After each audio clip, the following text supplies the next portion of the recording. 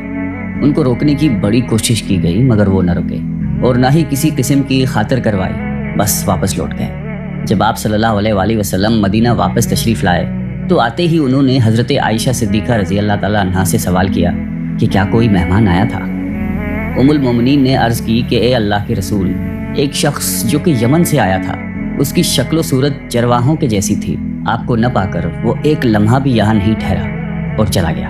آپ صلی اللہ علیہ وسلم بولے کہ عائشہ پتہ ہے وہ کون تھا؟ عرض کی کہ حضور میں بالکل نہیں جانتی۔ فرمایا کہ وہ اویس قرنی تھا جو میرے دیدار کے لیے یہاں آیا تھا اور دیدار کی حسرت دل ہی میں لے کر واپس چلا گیا، اور وہ ٹھہر بھی نہیں سکتا تھا کیونکہ اس کی ایک والدہ ہے جو بوڑھی ہے اور آنکھوں سے معذور ہے اور اس کی دیکھ بھال کرنے والا کوئی نہیں ہے، اس لیے اس کو ہر حال میں واپس جانا تھا۔ اور یہ وہ شخص ہے جو کہ خدا اور اس کے رسول کا سچا چاہنے والا ہے، جس کو صرف ذکر الہی سے غرض ہے اور وہ کسی چیز سے نہ مرعوب ہے نہ متاثر۔ اویس قرنی میرا عاشق ہے اور اللہ اسے محبت کرتا ہے۔ حضرت عائشہ نے جب یہ باتیں سنی تو اس کو خواجہ اویس قرنی کے مقام پر رشک آنے لگا اور فرمانے لگی کہ اے خدا کے حبیب، وہ شخص واقعی کس قدر عظیم ہوگا جس کے زہد و تقویٰ اور عبادت و ریاضت کی تعریف خدا اور اس کا محبوب کرے۔ مشہور تابعی حضرت حرم بن حیان رضی اللہ تعالیٰ عنہ کی ایک بار خواجہ اویس قرنی رضی اللہ تعالیٰ عنہ سے ملاقات ہوئی۔ وہ اپنی ملاقات کچھ اس طرح بیان کرتے ہیں۔ خواجہ اویس قرنی کوفہ میں مقیم تھے۔ میں نے آپ کی تعریف سنی، ملاقات کا شوق غالب ہوا اور میں ان کی زیارت کے لیے کوفہ پہنچا۔ لوگوں نے بتایا کہ وہ دریائے فرات پر ملیں گے۔ فرات کے کنارے پر پہنچا تو دیکھا کہ ایک شخص تنہا بیٹھا دوپہر کے وقت وضو کر رہا تھا اور کپڑے دھو رہا تھا۔ میں اویس قرنی کے اوصاف سن چکا تھا، اس لیے فوراً ہی پہچان گیا۔ ان کا جسم فربا اور رنگ گندمی تھا، سر منڈا ہوا تھا اور داڑھی گھنی تھی، بدن پر بہت بال تھے اور چہرہ بہت بڑا اور محیب تھا۔ صوف کا پاجامہ پہنے ہوئے تھے اور صوف ہی کی ایک چادر جسم پر تھی۔ میں نے قریب پہنچ کر سلام کیا۔ انہوں نے جواب دیا اور میری طرف دیکھ کر کہا کہ اللہ تمہیں سلامت رکھے۔ پھر میں نے مصافحے کے لیے ہاتھ بڑھایا لیکن انہوں نے مصافحہ کرنے سے گریز کیا اور اپنے پہلے الفاظ دہرائے کہ اللہ تمہیں سلامت رکھے۔ مجھے ان کی حالت پر بڑا ترس آیا اور میری آنکھوں سے آنسو بہنے لگے۔ جب میں نے رقت بھرے لہجے میں کہا کہ اویس خدا تم پر رحمت کرے اور تمہاری مغفرت فرمائے، تو وہ بھی رونے لگے اور مجھ سے مخاطب ہو کر فرمایا کہ حرم بن حیان، خدا تم پر رحم کرے میرے بھائی، تمہارا کیا حال ہے؟ تمہیں میرا نام و پتہ کس نے بتایا؟ میں نے عرض کیا کہ خدا نے۔ مگر اے اویس، یہ تو بتاؤ کہ تمہیں میرا اور میرے باپ کا نام کیسے معلوم ہوا؟ اس سے پہلے نہ میں نے تمہیں دیکھا ہے نہ تم نے مجھے۔ حضرت اویس نے جواب دیا کہ تمہارا نام مجھے اس نے بتایا ہے جس کے علم و خبر سے کوئی چیز باہر نہیں۔ میری روح نے تمہاری روح کی طرف توجہ کی اور میرے روح نے تمہاری روح کو پہچان لیا۔ مومن کی روحیں ایک دوسرے کو پہچان لیتی ہیں۔ میں نے عرض کی کہ رسول اللہ صلی اللہ علیہ وآلہ وسلم کی کوئی حدیث مبارک سنائیے تاکہ میں اسے یاد کر لوں۔ حضرت اویس قرنی نے فرمایا کہ میں نے سرکار دو عالم صلی اللہ علیہ وآلہ وسلم کی شرف صحبت حاصل نہیں کی، البتہ حضور صلی اللہ علیہ وآلہ وسلم کے صحابہ کرام کو دیکھنے کی سعادت نصیب ہوئی ہے، اور تم لوگوں کی طرح ان کی زبان سے میں نے بھی حضور کی احادیث سنی ہیں، لیکن میں اپنے اوپر یہ دروازہ کھول کر محدث، مفتی اور قاضی کہلانا پسند نہیں کرتا۔ مجھے خود اپنے نفس کے بہت سے کام ہیں۔ یہ کہہ کر وہ میرا ہاتھ پکڑ کر رونے لگے۔ میں نے درخواست کی کہ پھر قرآن حکیم کی ہی کچھ آیات سنا دیجیے۔ میرے دل میں آپ کی زبان سے قرآن سننے کا بے حد اشتیاق ہے۔ میری آپ سے محبت اور عقیدت خدا کے لیے ہے۔ میرے لیے دعا فرمائیے اور کچھ وصیتیں کیجیے۔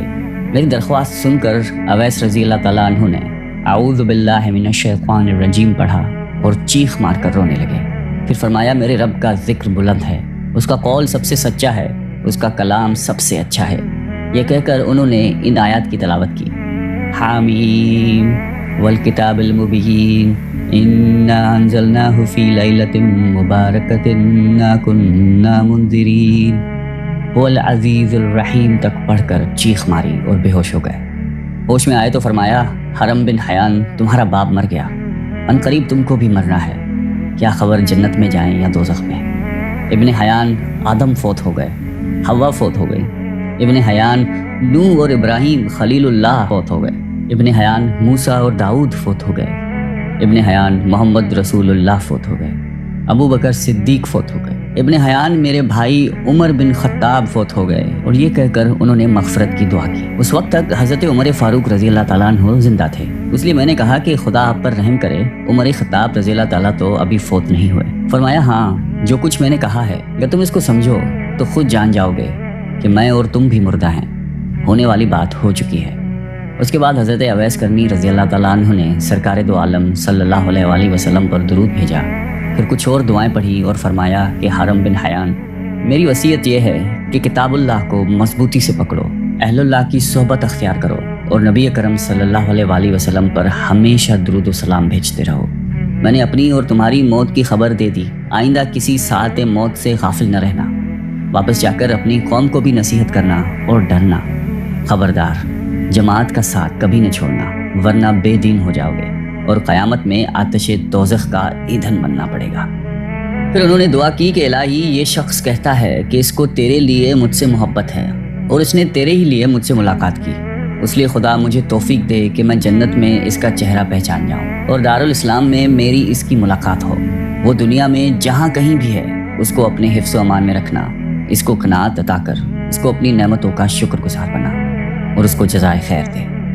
دعا کے بعد اویس قرنی نے مجھ سے فرمایا کہ اے حرم بن حیان، اب میں تجھے اللہ کے سپرد کرتا ہوں، آج کے بعد میں تم کو نہیں دیکھوں گا، مجھے شہرت پسند نہیں ہے، گوشہ خلوت ہی میرا رفیق ہے، آئندہ مجھے تلاش کرنے کی کوشش مت کرنا، مجھے ڈھونڈنے میں تم کامیاب نہیں ہو سکو گے، میں تمہیں ہمیشہ یاد رکھوں گا اور تم مجھے یاد رکھنا، میرے لیے دعائے خیر کرتے رہنا، اچھا السلام علیکم ورحمۃ اللہ۔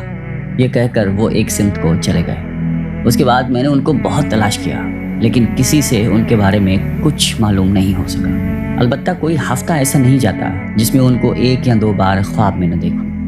اللہ تعالیٰ اویس قرنی پر رحمت نازل فرمائے اور ان کی مغفرت فرمائے، آمین۔